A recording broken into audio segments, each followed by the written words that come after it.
because we just got news that Dustin Johnson has resigned from the PGA Tour to play on the Saudi-backed LIV Tour, which is big news because we've seen the PGA Tour kind of slinging mud at anybody who joins this tour that is providing a little bit of competition to the PGA Tour. But I know the rumored deal for Dustin Johnson was somewhere in the range of $125 million to sign on this tour, but now it looks like it's official.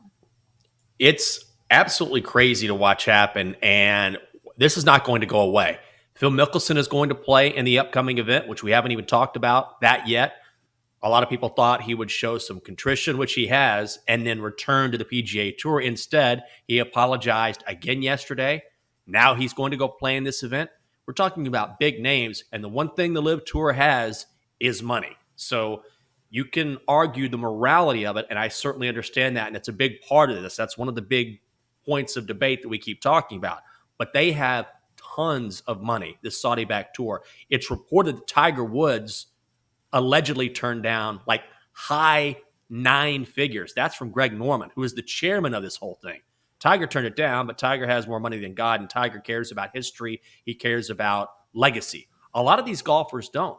And the more money that this tour offers, the more golfers on the PGA Tour are going to be tempted to jump ship. So we're going to see some sort of tug of war here, and I wonder if long-term we don't see the PGA Tour loosen some of its restrictions or offer more money based on this competition. It's really interesting to watch it play out in real time. And now DJ, a great American golfer, ineligible for the Ryder Cup, so this will have repercussions down the line. I think one of the points that Phil Mickelson was trying to make, that he did not eloquently make his points. Like, he said some things that he should not have said when talking about the Saudi tour. But one of the points was, I am trying to make it to where we can negotiate for more money from the PGA Tour. Because here's one thing about the PGA Tour. Players are not guaranteed money on every tournament.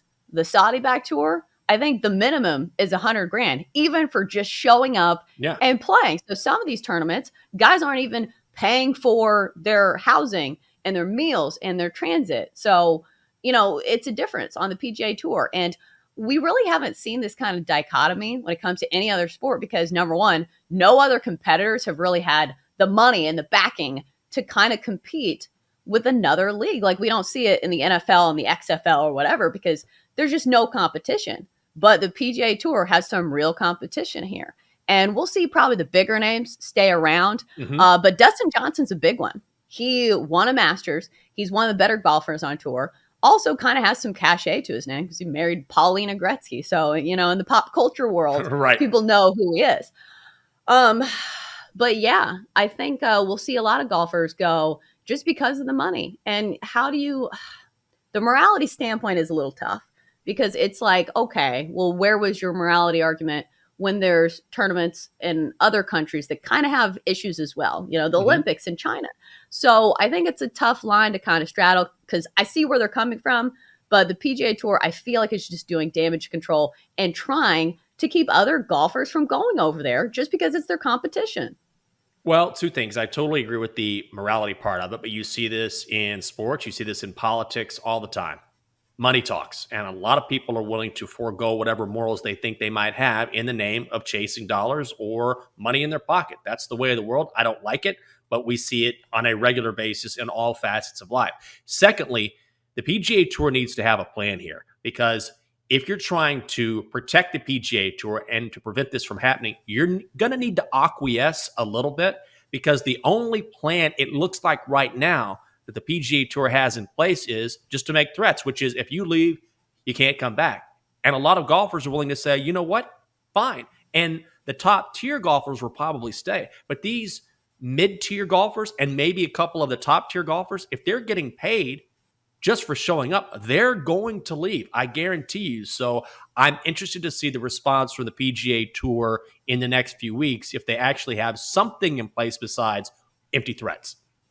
And we're going to get to baseball and today's slate, but quickly before we move on, baseball kind of has something similar to this in the fact that a lot of guys who are fringy major league players will go overseas to Korea, to Japan, and they'll make much better guaranteed money over there. But the thing is, MLB is not banning them from coming back. And that is the problem, I think, with the PGA Tour. It's like you got to pick one or the other. That's not a thing. I feel like if somebody legally made a case for coming back, like what are they going to stand on? I'm not a lawyer, but it just seems like we don't have a precedent for this in any other sport.